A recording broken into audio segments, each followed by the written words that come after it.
Bonjour à tous, avec l'aide de Dieu, nous allons étudier le Rambam, les lois de Sharavot Atumot, le 6e chapitre. Jusqu'à présent, nous avons parlé de Avot Atumot, qui sont Mideoraita d'ordre biblique. Maintenant, le Ram nous dit qu'il y a une impureté de Av Atuma, une paire d'impuretés, d'une source principale d'impureté, qui est d'ordre biblique. C'est laquelle? Alacha Aleph, Tumat Avodazar, l'impureté de l'idole, Midivre Sofim, c'est d'ordre rabbinique. En effet, dans la Torah, il n'y a pas une source d'impureté, un avatuma pour une idole, mais quand même, il y a une allusion dans la Torah. Lorsque Yaakov, le troisième des patriarches, lui et ses enfants, donc ils ont fait la guerre avec Shrem, la ville de Shrem. Après, il y a écrit que Yaakov, il a dit à sa famille, tous les gens qui étaient avec lui, retirez les dieux étrangers qui sont parmi vous, purifiez-vous, et changez vos vêtements. Donc le fait qu'il a dit l'expression de hitar ou de purifiez-vous, ça veut dire que le fait qu'ils ont été en contact avec les idoles, ils sont devenus impurs et ils ont besoin d'une purification, bien que dans le sens simple, ce n'est pas ça l'explication de Veitar ou là-bas, que ce soit parce qu'il devait faire un misbéar pour Hachem, donc il fallait prendre devant Hachem, ou bien que ça voulait dire donc c'est s'éloigner de l'idolâtrie, ou bien qu'il doit se purifier parce qu'il y avait des morts là-bas qu'ils avaient tué à Hachem. Quelle que soit l'explication, en tous les cas, c'est uniquement un remez, une allusion pour l'idolâtrie. Le Rambam nous dit que cette impureté d'idolâtrie, il y a 4 sources d'impureté, sources principales d'impureté, ce qu'on appelle un Av Atuma, donc qui est une source d'impureté, donc au niveau le plus haut, ce qu'on appelle un Av, comme on a appris dans les chapitres précédents en ce qui concerne les Av Atuma qui sont d'ordre biblique, par exemple un Sheret, un des 8 reptiles qui est mort, qui est un Av Atuma qui est une source d'impureté, où on a bien appris dans le chapitre précédent le Shirvat Zera, la matière séminale qui rend impur, donc avatuma, ou bien quelqu'un qui a été en contact avec un mort qui est devenu une source d'impureté. Donc ici aussi dans l'idolâtrie, il y a 4 niveaux de avatuma. Donc il y a premièrement avodazara atzma, l'idole elle-même. Deuxièmement, il y a meshamshea, il y a tous les ustensiles, les accessoires à l'idolâtrie, ce qui vient donc avec l'idole. Troisièmement, l'offrande qu'on a amenée à l'idole, donc que ce soit de la viande, que ce soit des aliments, que ce soit des boissons. Puis quatrièmement, et le vin qui a été versé, donc la libation qui a été faite pour l'idole, de Tumat Kula, donc l'impureté de ces 4 choses qu'on vient de mentionner, que c'est un Avatuma, c'est une source principale d'impureté, c'est une source principale d'impureté, midivrehem, d'ordre rabbinique, et non pas d'ordre biblique. Halachabet, avodazara atzma, en ce qui concerne donc l'idolâtrie en elle-même. Donc le Ram va nous parler de l'idolâtrie en elle-même, après donc des accessoires à l'idolâtrie, donc des offrandes de levain. Donc quels sont les détails de ce avatuma, de ce père d'impureté qu'il y a dans chacun d'eux. En ce qui concerne l'idolâtrie elle-même, betama adam vekenim bemag, elle rend impur un être humain et des ustensiles en contact. Donc comme tout avatuma, père d'impureté, que si il touche donc un Adam, un être humain, ou bien des ustensiles, le Adam, l'être humain, les ustensiles deviennent un rishon de tuma, un premier niveau d'impureté. De même, l'idolâtrie rend impur ou klicheres, un ustensile en terre cuite, ba'avir, si cette idole, donc elle est rentrée dans l'espace du klicheres, de l'ustensile en terre cuite, même si ça n'a pas touché l'ustensile, parce que la manière que le klicheres, l'ustensile en terre cuite, contracte l'impureté, ça suffit que ça soit donc uniquement quand la chose qui est impure rentre dans l'espace de l'intérieur de l'ustensile, et pas seulement quand ça a touché. Par contre, l'idolâtrie, elle ne rend pas impure si on a porté, c'est-à-dire que si l'être humain, quelqu'un il a porté une idole, mais il n'a pas touché directement, il y avait une pierre, ou bien l'idole était dans un ustensile ou quoi que ce soit, eh bien, ça ne le rend pas impur à la personne qui a porté. Donc, Kesheretz, la Vodazara, l'idolâtrie, a le même loi que Sheretz, qu'un reptile. Qu'est-ce qu'on a vu à propos d'un reptile? On a appris que ça rend impur un être humain et des ustensiles s'il a touché le Sheretz, s'il est en contact avec ce reptile, mais ça ne rend pas impur la personne s'il a porté le Sheretz, ce reptile. Non, pourquoi comparer la Vodazara, l'idolâtrie, au reptile? Il y a plein d'autres impuretés. La raison, elle est, Shenema, parce que la Torah, elle dit à propos des idoles, des dieux étrangers, Shaketz te shaktsenu, tu l'auras en horreur, tu l'auras en abomination. L'expression de shaket, qui est liée donc avec un sheret, avec un reptile. Donc on voit que la Torah, quand elle parle de l'idole, dit shaket te shaktsenu, qui est lié donc avec un reptile. Donc on dit, c'est l'idole, elle est comme le reptile. Maintenant, veshiura, quelle est la quantité, la mesure de l'idolâtrie pour qu'elle va rendre impure? Il faut qu'il y ait une quantité d'un kazaït, le volume d'une olive. Le tiezot she'ina mina Torah, car en effet, cette impureté donc d'idole qui n'est pas d'ordre biblique, elle va pas être amour aminamet, ne sera pas cette impureté plus stricte, plus sévère que le mort, que la Torah dit en ce qui concerne le mort, que pour qu'il va rendre impur, il faut qu'il y ait une quantité du mort de kazaït, de volume d'une olive. Maintenant, ava limaita tsura pruta mi kazaït, si l'idole elle était moins que le volume d'une olive, arizotehora, dans ce cas-là elle est pure, c'est-à-dire qu'elle ne va pas rendre impure la personne qui va la toucher. Halacha gimel. Katzat ever mimena. Si la personne, elle a coupé un membre de l'idole. Afiloya kemardea. Même si la mesure qu'il a enlevée, c'est la mesure donc d'un mardea, c'est un aiguillon donc c'est un bâton avec un morceau de fer au bout qui est pointu, qu'on fait comme ça avancer l'animal, arezetar, c'est pur. Shavodazara enametamala evarim.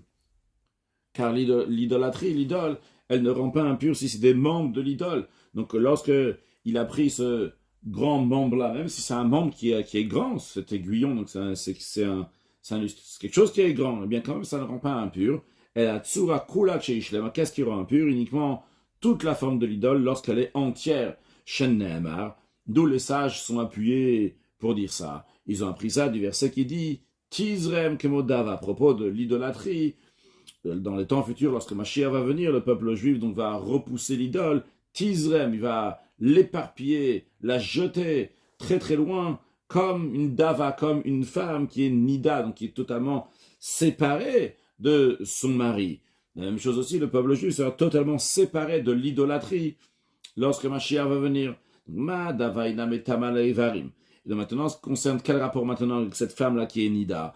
De la même manière que la femme nida, elle ne rend pas impure des membres seulement. C'est-à-dire, on a appris l'impureté d'une femme nida. Si c'est la femme nida, elle est entière. Elle rend impure. Donc les sages, ils ont dit la même chose aussi en ce qui concerne l'idolâtrie. C'est comme la nida. La même manière que la nida, elle ne rend pas impure si c'est des membres seulement. La même manière aussi, l'idolâtrie, elle ne rend pas impure si c'est des membres. C'est uniquement lorsqu'elle est entière. Maintenant, qu'est-ce qu'on est en train de remarquer ici? C'est qu'on dans la halakha précédente, on a comparé la vodazara, l'idolâtrie, à un charet, à un reptile. Ici, on compare l'idolâtrie à une nida. Alors, on voit ici qu'on est en train de comparer l'idolâtrie à différentes choses en fonction, on dit, ah tiens, ça ressemble à tel détail, à un autre détail. Et il faudrait tout comparer à une seule chose. Alors, un nous dit non, que kule avotatum danuba. Les sages, ils ont considéré l'idolâtrie en prenant à chaque fois donc une kula, le kula, donc la légèreté qu'il y a dans chaque av atuma, dans chaque paire d'impureté. C'est-à-dire la raison pourquoi ils ont fait ça, vu que l'impureté de l'idole c'est d'ordre rabbinique, et on voit en effet que la Torah compare cette idole à différentes sortes de av atuma, de paires d'impureté. Alors ils ont dit, on va prendre la kula, le côté indulgent qu'il y a dans chacune de ces impuretés que la Torah compare l'idolâtrie. Par exemple, le Ram nous dit, Asota que sheret. En effet, on a dit tout à l'heure qu'on a comparé l'idole à un sheret, un reptile. C'est quoi la kula, la légèreté, l'indulgence qu'il y a dans le sheret, dans le reptile? Que le reptile, bien que c'est un avatuma, c'est une source d'impureté, mais il ne rend pas impur si on l'a porté, il rend impur uniquement si on l'a touché. Et on n'a pas comparé le reptile comme le mort, on n'a pas comparé l'idole comme le mort, ou bien comme la nida. Le mort et la nida, ils rendent, oui, impurs si on les a portés. Non, on a pris la kula, on a pris le côté qui est indulgent. Le côté qui est indulgent, comme le sheret, le reptile, lui, il rend pas impur si on l'a porté. D'un autre côté, ukemet, sheinometam, et la bekazait, on a dit, on va le comparer comme un mort, que le mort, lui, rend impur uniquement s'il y a une quantité d'un kazait de mort, donc le volume d'une olive. On n'a pas dit qu'on va le comparer comme un sheret, comme un reptile, que lui, rend impur seulement avec une adacha, avec une lentille qui est beaucoup plus petite qu'un kazaït, le volume d'une olive. Non, pourquoi est-ce qu'on prend la coule? On prend le côté qui est indulgent, vu que c'est quelque chose qui est d'ordre rabbinique. Ok, Nida, on l'a comparé comme la Nida. Quel est le côté indulgent qui est là-bas dans cette femme Nida, chez Inametamala Evarim, qu'une femme Nida ne rend pas impure si c'est uniquement des Evarim des membres. Si on avait comparé l'idolâtrie aux morts, on aurait dit même les membres rendent impurs. Si on avait comparé l'idolâtrie aux chairettes, aux reptiles, on aurait dit même les membres de l'idole rendent impurs. Non, on prend à chaque fois la kula, la partie indulgente qu'il y a dans les différentes impuretés qui sont avatuma, père source d'impureté que l'idole elle est comparée, vu que c'est une impureté qui est d'ordre rabbinique. Halacha dalet, nitpaka avodazara. Si une idole a été démontée, même si un homme simple, donc quelqu'un qui n'est pas artisan, il a la possibilité donc de la remettre, de tout remettre le morceau ensemble, vu que tous les membres, tous les morceaux de l'idole donc, sont là et on peut facilement les rattacher, eh bien quand même, Einametama, elle ne rend pas impure tant qu'elle n'est pas entière. Halachae, comme Avodazara. Maintenant, parlons de ce qui est accessoire à l'idolâtrie, ce qui sert l'idolâtrie. Quand on dit ça, on ne parle pas des offrandes, mais des choses qui sont pour l'idolâtrie. Eh bien, que sheretz sont comme un sheretz, un reptile. Il rend impur un être humain et des ustensiles. Si l'être humain et les ustensiles donc, ont été en contact avec ces meshamshim, ces choses qui servent l'idolâtrie, ces ustensiles avec donc, lesquels on offre certaines choses à l'idolâtrie, qu'on sert l'idolâtrie avec, ou que cheres ba'avir et des ustensiles en terre cuite, si c'est rentré dans l'espace de l'ustensile en terre cuite, ça ne m'y rend pas impur si on les a portés. C'est-à-dire que si un être humain a porté ces mesham chez Avodazar, ces choses qui servent pour l'idolâtrie, n'est pas devenu impur, quelle est la quantité, la mesure qu'il faut avoir? La quantité qu'il faut avoir, si c'est un kazaït, le volume d'une olive, comme l'idole elle-même, va et même si il a coupé un morceau du mesham de ce qui sert l'idolâtrie, il a coupé donc un morceau d'une quantité, le volume d'une olive, mais ça rend impur, comme le reptile. Et là, le Ram nous fait remarquer que ici, c'est quelque chose qui est encore plus strict dans ce qui sert l'idolâtrie de l'idole elle-même. Parce qu'on a dit qu'en ce qui concerne l'idole elle-même, il faut qu'elle soit entière pour qu'elle rende impure. Et il faut qu'elle ait un kazaït entière. Ici, on voit que même si elle n'est pas entière, quand même, elle rend impure. Beit Avodazara, en ce qui concerne donc un temple idolâtre, Avanav, les pierres qu'il y a là-bas, et Itzav, son bois, va faro et sa terme tami bekezaïd, bembag, rend impur. S'il y a le volume d'un kazaïd, si on a touché, si un homme ou un ustensile a touché, donc un morceau de ce temple idolâtre, donc il a la taille d'un kazaïd, il va rendre impur.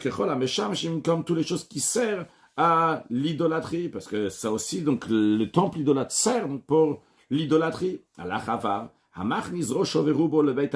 celui qui fait rentrer sa tête et la majorité de son corps dans une maison idolâtre, dans un temple idolâtre, Nitzma, il est devenu impur, Kednogea, comme celui qui a touché la maison, le temple idolâtre même. Le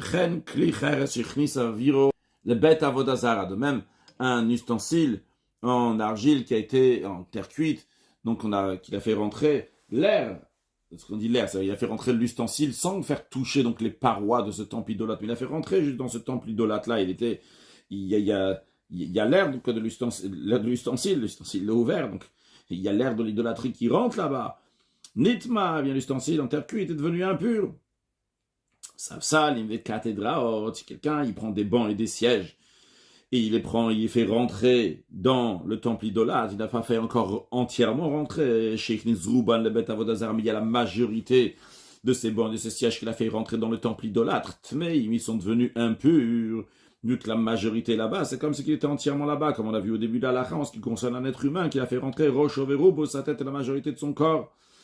Et Cholan et tous, donc ça va aussi bien cet être humain, aussi bien ces ustensiles qui sont venus dans le temple idolâtre, ils sont impurs à quel niveau d'impureté? Rishon le Touma, qui sont un premier niveau d'impureté. Comme on a déjà appris plusieurs fois que quand on est impur, donc un Rishon le Touma, un premier niveau d'impureté, ça rend impur donc les orchlim ou les mashkin, tous les aliments et les boissons, mais ça rend pas impur des êtres humains et des ustensiles. Donc ici, nous avons le temple idolâtre qui est un avatum, qui est une source d'impureté. la personne ou l'ustensile qui est devenu impur, il est devenu impur en tant que rishon le Touma, un premier niveau d'impureté. Halacha zayin, tikrov et avodazara, ce qui est approché, ce qui est offert à l'idole, metama bemaga, donc l'offrande qui est offerte à l'idole, rend impur bemaga, si on a touché, si un être humain ou des ustensiles l'ont touché, ou bemasa, si ça a été porté aussi, ça rend impur. Même si la personne n'a pas touché. Par exemple, cette offrande-là, elle était dans un panier, dans quelque chose, et que la personne, donc, elle a porté et devient impure, qu'une neveila. Ça a la même loi qu'une neveila, un cadavre d'un animal qui est mort, qui rend impur, pas seulement de maga, si on est en contact, on l'a touché, mais aussi si on l'a porté sans le toucher. Veshiur, abekazait, la quantité que cette offrande-là devient impure. Donc, c'est s'il y a un kazait volume d'une olive. Kol davashemakivim là. Et le Rav nous dit que tout ce qu'on offre à l'idole, ben bassar, que ce soit donc de la viande, ben charach mais que ce soit d'autres aliments et boissons, à kol qui ne veille là, tout est rend impur comme une neveila, comme un cadavre d'un animal, aussi bien donc ben maga ou ben massa si on a été en contact ou si on l'a porté. Jakatou, pourquoi on compare ça ici à une neveila? D'autres choses avant, on a comparé à d'autres, à un charet, à une nida, si ça, etc. Pourquoi ils se comparent comme une neveila? La raison, elle est parce que la Torah, elle appelle ces offrandes-là qui sont données à l'idolâtrie, Jakatoukan, Zivchem Beitim, des offrandes de mort. C'est dans le verset dans Teilim, va Tzamdu le Baal Peor, va Yochlu Zivchem Beitim, ils ont mangé donc des zvachim, des offrandes qui sont données pour des morts. Donc le fait que la Torah, elle a appelé ces offrandes-là comme des morts. Donc on apprend que la tikrov et avodazar, ce qui était offert à l'idolâtrie, c'est comme une neveila. Et bien que ce qui est offert à l'idolâtrie, vu que c'est des aliments, ça va être jamais annulé, ça restera toujours une avodazara, et donc la tirabanaya, et on ne pourra pas le permettre d'en profiter vu que c'est quelque chose qui est lié avec l'idolâtrie. Le Rambam dit que quand même, imbat là, si il a annulé la Vodazara elle-même, que l'idole elle-même, il a annulé donc automatiquement ce qui a été amené aussi. Donc cette tikrov et cette offrande a aussi annulé. Et quand même, ce qui a été amené à raison ça fait que le Touma, c'est un doute. Est-ce que vraiment son impureté donc de cette offrande a été annulée ou pas? Donc par doute, on est strict. Aval klisho tikrovat avodazara. Ça, c'est uniquement ce qu'on a dit en ce qui concerne donc tikrovat avodazara shel ochalin. Donc, ce qui a été offert à l'idole, donc en tant qu'aliment. Mais le Rav nous dit ici, ce qui a été offert à l'idole, c'est un kli, c'est un ustensile. Et cet ustensile-là, chez Bitlo, il a annulé l'ustensile, ou bien il a annulé la vodazara elle-même. Donc, l'ustensile qui était offert à la vodazara aussi est annulé en tant que d'offrande d'idole. Dans ces cas-là, tard, il est pur. La raison, elle est parce qu'on retrouve qu'un ustensile peut être purifié de sa souillure, de son impureté, lorsqu'on va l'immerger dans un bain rituel. C'est la raison pour laquelle qu'on dit qu'un ustensile qui est impur, pourquoi il est impur? Parce qu'il a été offert à l'idole. Il peut devenir pur si on va annuler l'idole, on va casser cet ustensile. Parce que c'est comme si on l'avait immergé dans un bain rituel. Par contre, dans les aliments qu'on a vus juste avant, les aliments, on ne retrouve pas, donc il y a une possibilité de les purifier. C'est la raison pour laquelle aussi que si on a annulé cette offrande, annulée, c'est cet avodazara, cette idole, il n'y a pas la possibilité, il y a un doute. Est-ce que ça a annulé et qu'on a le droit d'en profiter maintenant de ces aliments ou pas? De même, en ce qui concerne donc pas seulement l'offrande qui est amenée à l'idole, mais la avodazara, l'idole elle-même, et les accessoires de l'idole, ce qui sert, donc cette idole, qui les a annulés, Tehorin, ils sont purs, ils n'ont plus l'impureté de l'idolâtrie.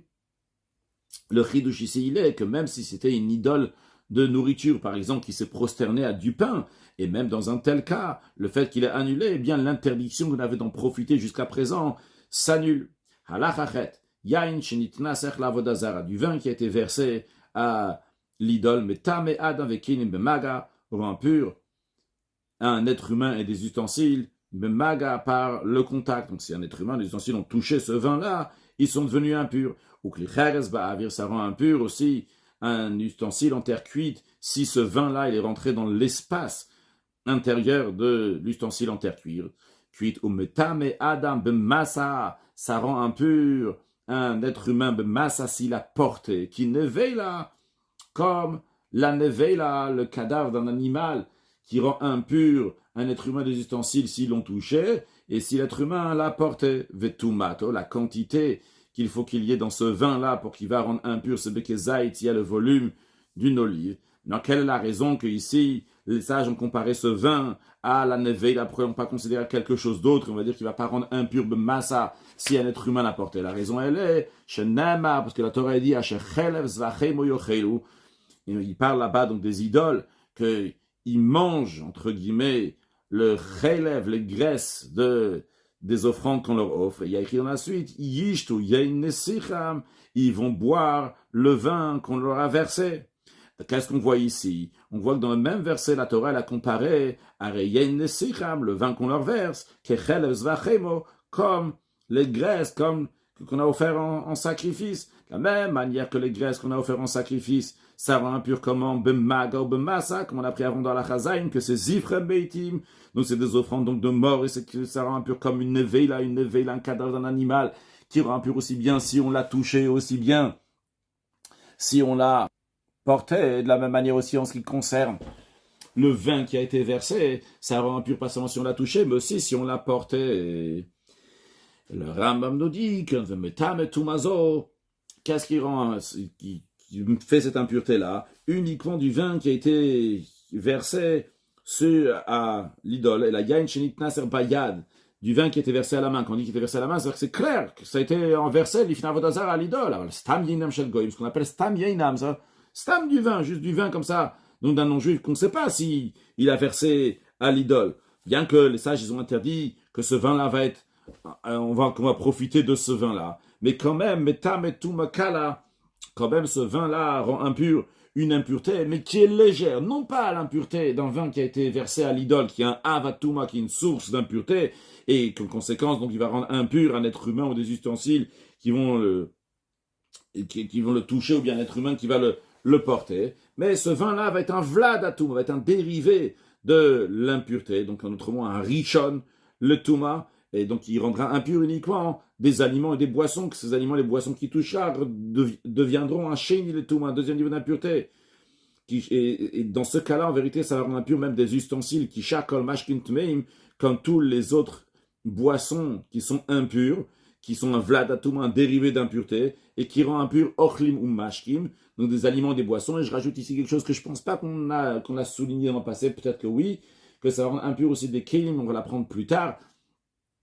On apprendra ça dans d'autres halachot, que les sages, ils ont donné la possibilité aux mashkin, aux boissons qui sont impures, qui vont être un rishon le tout, ils les considèrent comme un rishon, comme un premier niveau d'impureté, et qui rendent impurs même des kelim, des ustensiles, par ordre rabbinique, non pas d'ordre de la Torah. D'ordre de la Torah, on a déjà vu plusieurs fois que d'ordre biblique, le avatuma va rendre impur un ustensile en tant que rishon le tuma, mais après un rishon le tuma, un premier niveau d'impureté, ne va pas faire un ustensile, un sheni le tuma, un deuxième niveau d'impureté, mais d'ordre rabbinique, les boissons qui sont rishon le tuma, un premier niveau d'impureté, ils sont considérés rishon le tuma, ils vont faire un sheni le tuma, un deuxième niveau d'impureté, même pour des kelim. D'ailleurs, ici, rajouté, il me semble que c'était dans le dernier chapitre, dans le Tavem Mishkavo Moshav, qu'on a parlé de quelqu'un qui faisait attention de garder la pelle et la date, etc. Là-bas, j'ai ramené l'exemple que la pelle elle-même, elle devient un sheni le tuma. Et il me semble avoir oublié d'expliquer, presque sûr que j'ai oublié d'expliquer, que c'est mis des rabanan par ordre rabbinique, parce qu'en effet, une pelle ne peut pas devenir d'ordre biblique un sheni le tuma, un deuxième niveau d'impureté. Je referme la parenthèse. Halachatet, mikol advarim shebeyanu mitrilat hasefer ad kan, de tout ce que nous avons expliqué depuis le début du livre de Tara jusqu'à ici, le Ram nous dit des règles, atalamet she'avot atumot, tu apprends en ce qui concerne donc les avot atumot, donc les pères d'impureté, donc les sources principales d'impureté, même avot shel Torah, il y a certains donc qui sont des avot, donc des pères d'impureté de la Torah, ou même avot shel diversor, mais certains donc qui sont des avot par ordre rabbinique, qui sont des sources d'impureté par ordre rabbinique. Juste avant de continuer, ceux qui veulent donc faire un petit récapitulatif de ce qu'on a appris donc depuis Halacha Aleph jusqu'à Halacha Chet. Donc ici, donc on a les règles de ce qu'on a vu, comment la Avodazara elle-même, donc c'est qu'il y a écrit 0, donc ça veut dire que c'est un Avatuma, de même en ce qui sert l'idolâtrie, de même donc ce qui est amené à les offrandes qui sont à l'idole, donc même le vin qui a été versé, donc c'est 4 choses qui sont un Avatuma, et on voit donc comment, s'ils sont rentrés dans un Kli Cheres, ou bien s'ils ont été, ou bien que s'il y a un homme ou des ustensiles ont touché, donc ils deviennent un Rishon le Touma, le numéro 1, donc il représente, donc ça devient premier un Rishon le Touma. Et on voit donc comment le Tikkor et Avodazara et le Yain Neser, donc ces deux-là, c'est l'offrande qui est à l'idole et le vin de libation, ils sont maintenant aussi Bemassa, donc pas seulement Bemaga, c'est touché, même Bemassa, même si ça a porté, et ça donc on verra dans la suite comment ça rend impur des krilim des ustensiles au moment où il est en train de les porter. Ça c'est un tableau récapitulatif de ce qu'on va apprendre dans la suite. Et comme ça le Rav nous dit dans la Chayut, toute chose qui devient impure de quelque chose qui est un Av Atuma, une source d'impureté d'ordre biblique, bien la chose qui est devenue impure du Av Atuma, de la source principale, la chose elle-même, elle devient un Vlad Atuma, donc un dérivé de l'impureté, mais Tuma Shel Torah, Vlad, Tuma Shel Torah, un dérivé d'impureté d'ordre biblique. Et toute chose qui est devenue impure à cause d'une source principale d'impureté d'ordre rabbinique, cette chose qui est devenue impure, c'est un dérivé d'ordre rabbinique. Le Ram continue de nous donner certaines règles.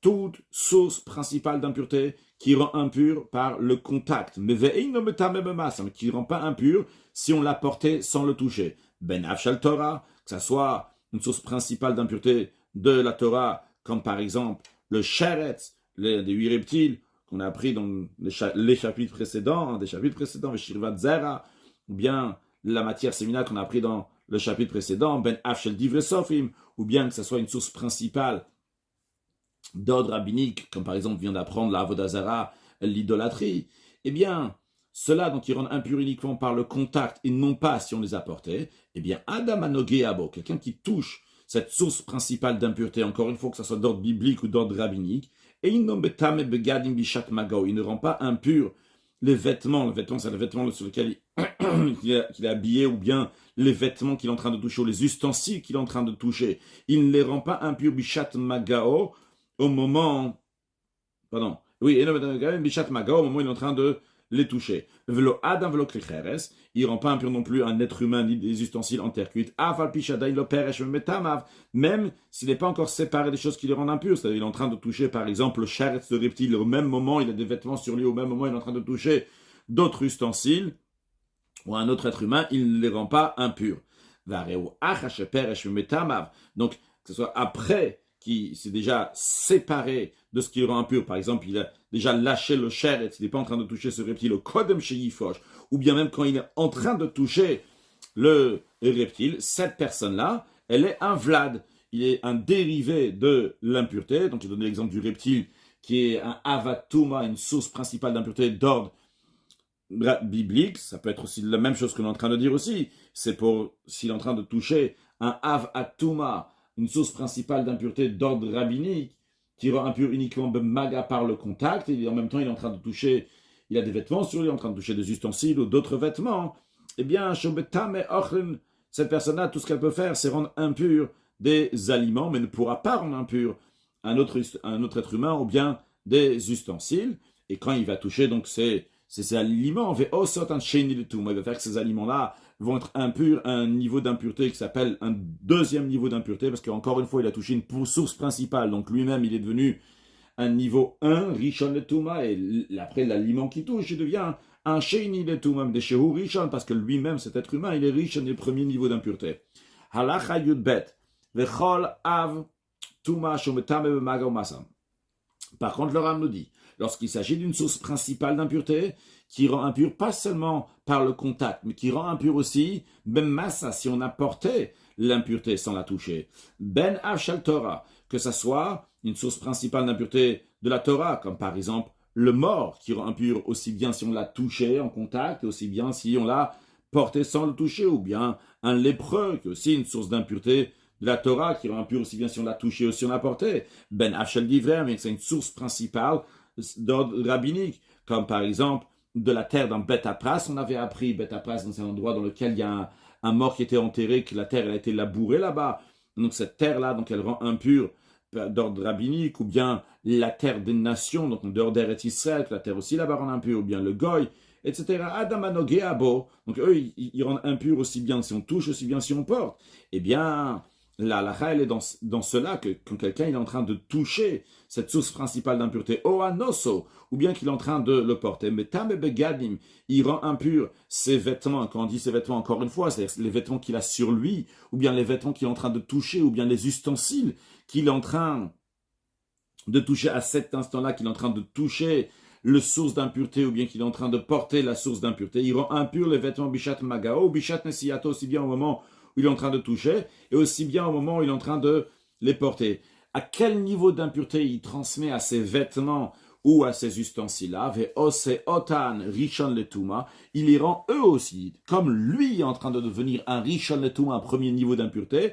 De la même manière aussi, les vêtements qu'il a sur lui sont un premier niveau d'impureté, de même les vêtements qu'il est en train de toucher, ou les ustensiles qu'il est en train de toucher, au moment où il est en train de porter ou de toucher cette Av Atuma, cette source principale d'impureté qui rend impur par le contact et aussi en le portant, il rend donc ses ustensiles et ses vêtements aussi un Rishon Letuma, plus que lui-même est devenu un Rishon Letuma, un premier niveau d'impureté.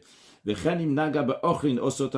même, s'il a touché des aliments au moment où il était en train de toucher cette source principale d'impureté qui rend impur si on a touché ou si on a porté, rend impur aussi ses aliments en tant que Rishon, premier niveau d'impureté, tant qu'il ne s'est pas séparé, donc des choses qui le rendent impur. Mais non, une fois qu'il l'a lâché, donc il s'est séparé de ces choses-là qui le rendent impur. Cette personne-là est toujours donc un premier niveau d'impureté. En conséquence de ça, vu que c'est un Rishon Letuma ne peut pas rendre impur des vêtements et des ustensiles. Donc, par contre, s'il a touché des aliments, il est en deuxième niveau d'impureté.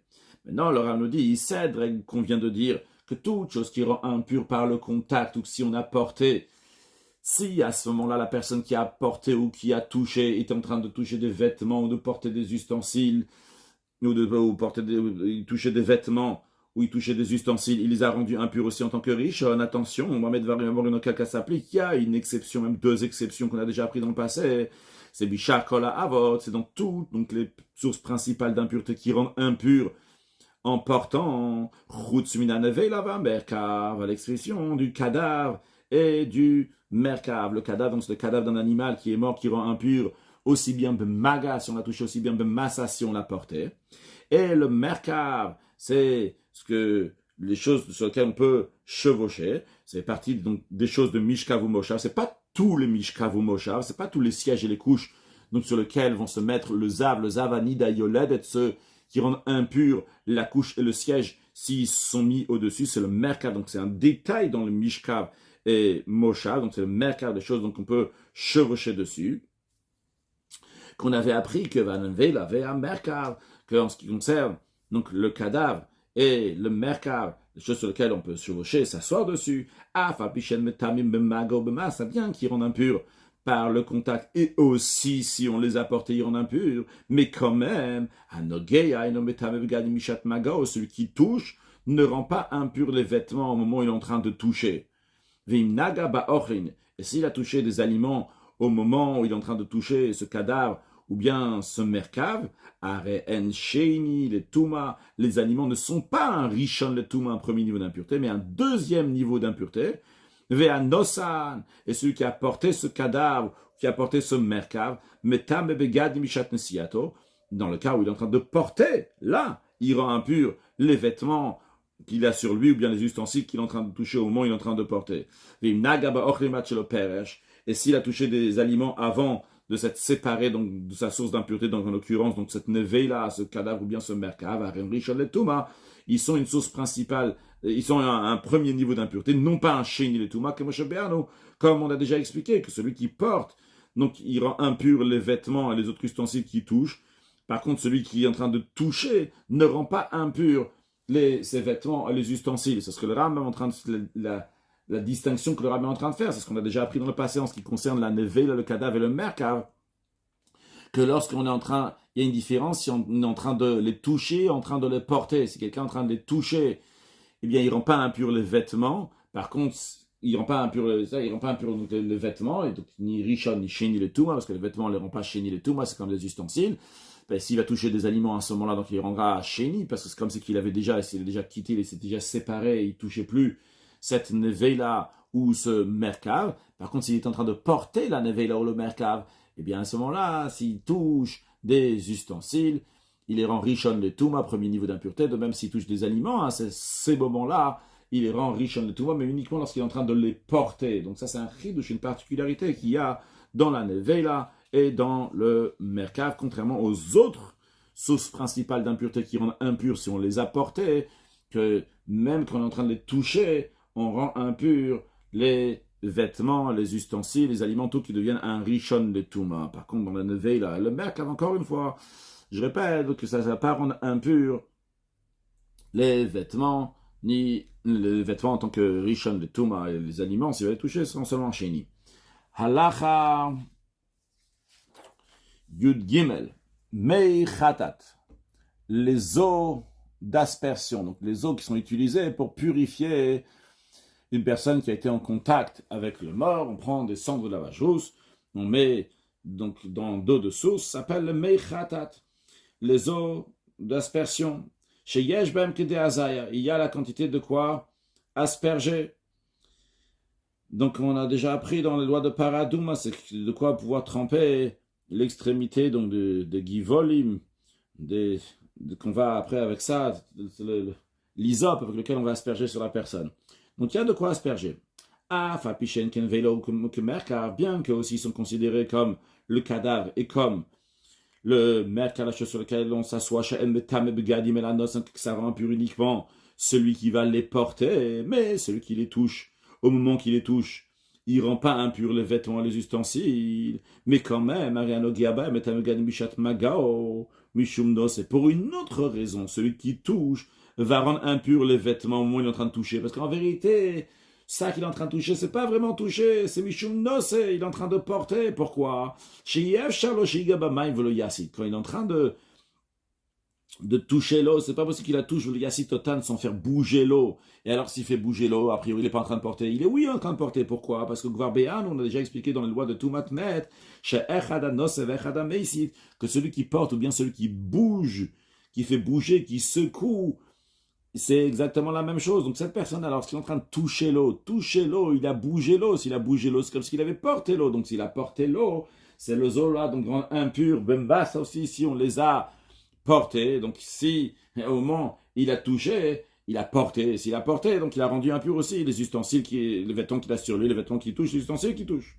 Ren, nous dit encore quelque chose qui est dans cet même esprit. Quelqu'un qui touche de la laine d'un cadavre, donc il est rattaché à un cadavre, qu'il a touché, non pas le merkav, mais le merkav lui-même, il a touché les fibres qu'il y a du merkav. Donc on a dit le merkav, c'est la personne en train de toucher le merkav, il ne rend pas impur le vêtement qu'il a sur lui, les ustensiles qu'il est en train de toucher, mais lui, il a touché donc les fibres. Alors on nous dit, il rend oui impur les vêtements, Bishat Mago, au moment où il est en train de toucher. Pourquoi? Parce que quand il est en train de toucher ces petites fibres-là, il n'est pas juste en train de les toucher sans les faire bouger, il les fait bouger, donc Mishumnos, il est considéré comme ce qu'il les avait portés. S'il est considéré qu'il les avait portés, alors même pour le Merkav, s'il est en train de porter le Merkav, même pour la Neveila, alors qu'il est en train de toucher donc la laine qui a dessus cette Neveila, ce cadavre-là, il est en train de la faire bouger, s'il est en train de faire bouger, c'est considéré comme ce qu'il avait porté. S'il est en train de porter, eh bien quand il touche quelque chose, un ustensile ou un vêtement au moment où il est en train de porter, il rend impur. Mais c'est pas possible que celui qui va toucher ces choses-là, donc la laine du cadavre ou bien les fibres du merkav, qui n'a pas les faire bouger. Ou les fibres, c'est la raison pour laquelle il rend impur les vêtements, les autres ustensiles, les vêtements qu'il a sur lui, les vêtements qu'il touche, les ustensiles qu'il est en train de toucher chez le pêche, tant qu'il n'est pas séparé de ces choses-là, qui est dit, non, c'est la même loi, donc celui qui est en train de porter. Halacha Yudalet, Abolea Nivlatofator. Celui qui avale le cadavre d'un oiseau qui est pur, c'est-à-dire d'un oiseau qui est cachère, qui est mort sans qu'on fasse la shrita. Et on a appris qu'au moment Bishat Bliato, au moment où il est en train de l'avaler, quand ça passe dans sa gorge, à ce moment-là, donc la personne, elle devient impure. Alors, cette personne-là, il rend impur donc Ces vêtements aussi, comme nous l'avons expliqué, Vem Rishon le Tuma, et ces vêtements, donc, ils sont un premier niveau d'impureté. Même s'il a touché donc, la nourriture au moment où l'oiseau est en train de passer dans sa gorge, Arem Rishon le Tuma, ils sont un premier niveau d'impureté, donc comme la personne elle-même. C'est-à-dire que cet oiseau-là, il est impur. Quand est-ce qu'il est impur, ce cadavre? Uniquement lorsqu'il va passer, au moment où il est en train de passer dans la gorge de la personne, c'est à ce moment-là que cette personne-là elle-même, elle devient un Rishon le Tuma, un premier niveau d'impureté, mais aussi donc les vêtements qu'il a sur lui, ou la nourriture qu'il va toucher à ce moment-là, tous deviennent un Rishon le Tuma, un premier niveau d'impureté. Une fois qu'il a avalé donc ce cadavre d'oiseau, avait le considéré donc comme quelqu'un qui s'est séparé des choses qui le rendent impur, donc il reste quand même donc un Rishon le Touma, et dorénavant, donc quand il va toucher de la nourriture, il va la rendre donc un Sheni le Touma, un deuxième niveau d'impureté, non pas un Rishon le Touma. Halacha Tedvav, Asoref Paradouma,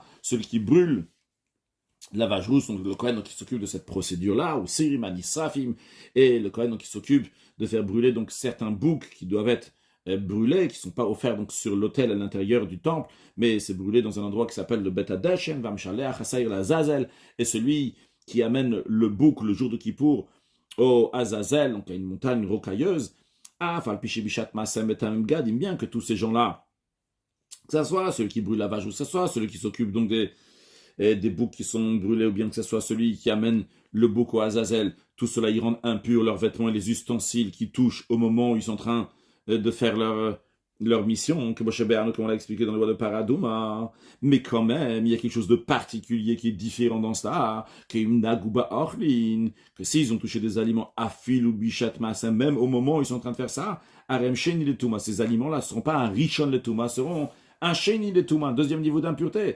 Il y a un chidouche ici. La personne elle-même, elle est considérée comme un avatou, tout ce qu'elle touche, c'est considéré donc un avatouma. Donc, c'est un rishon le touma. Donc, les ustensiles qu'il va toucher, les vêtements qu'il a, sont un rishon le touma. Et pourtant, la nourriture qu'il touche ne sera pas un rishon le touma, sera un sheni le touma. Halachat etzayin, anogea be'av me'avotatumot.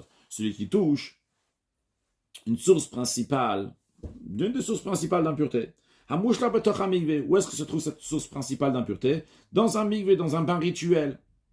Par exemple, il y a une neveila, un cadavre qui se trouve dans un migvé, lui le touche, au sheretz, ou bien des 8 reptiles qui est mort, au mishkav, ou bien une couche donc, sur laquelle le zav a foulé, est passé dessus, donc il a rendu un avatouma, cette couche-là. Tout ça, donc ces avatouma sont dans un migvé, dans un bain rituel. Venagabo. Et quelqu'un l'a touché pendant qu'ils sont en train de s'immerger dans le bain rituel. Arezetame, cette personne-là, elle est impure. Le principe, il est que toutes ces choses, même le mishkav, donc il doit être trempé dans un bain rituel pour pouvoir être, qu'il soit pur. Mais tant qu'il est dans le bain rituel, il n'est pas encore pur. C'est quand il va sortir du bain rituel qu'il va devenir pur. Shenamar, la Torah dit, Achmayanubor, soit une source d'eau, un puits, mikve maï, un endroit où on a rassemblé de l'eau, Yetar sera pur. Mais la Torah souligne encore une fois, Venogea benivlata mitma, celui qui va toucher leur cadavre. En l'occurrence, là-bas, ça parle de cadavre des 8 reptiles. Yitma sera impur. Pourquoi la Torah a besoin de rajouter encore une fois, Venogea benivlata mitma, que celui qui va toucher leur cadavre va être impur? La Torah l'a déjà dit avant. Bon, la Torah veut nous dire, même quand ces reptiles-là sont dans le mikve, mais tamim, ils rendent impur celui qui va le toucher. Donc, comment on apprend ce verset-là? Ce verset-là veut nous dire, celui qui va toucher le cadavre, même quand ils sont dans le mikveh, yitma, il sera quand même impur. Et lorsque il va sortir du mikveh, cette personne qui rentrait s'immerger dans le bain rituel, une fois qu'il va sortir, à ce moment-là, il va être pur, parce qu'il a arrêté de toucher l'impureté. De même, un zav, donc un homme qui a un écoulement, qui est considéré un avatuma, une source d'impureté, et qui rend impur tous les sièges et les couches quand il se met au-dessus, même sans les avoir touchés. Et ce zav-là, il a marché sur un mishkav qui avait. Où est-ce qu'il était ce mishkav, cette couche-là? Elle était chez Mounar Bamiv, était posée dans le bain rituel. Alors un mishkav tamé. Le mishkav qui est là-bas, il est impur. On ne dit pas, ah, mais le zav, il est rentré pour se purifier. Il va. Alors c'est sûr et certain que ce qui est en bas, dans le mikvé, sur lequel il a mis ses pieds dessus, il est pur. Non, il a rendu impur.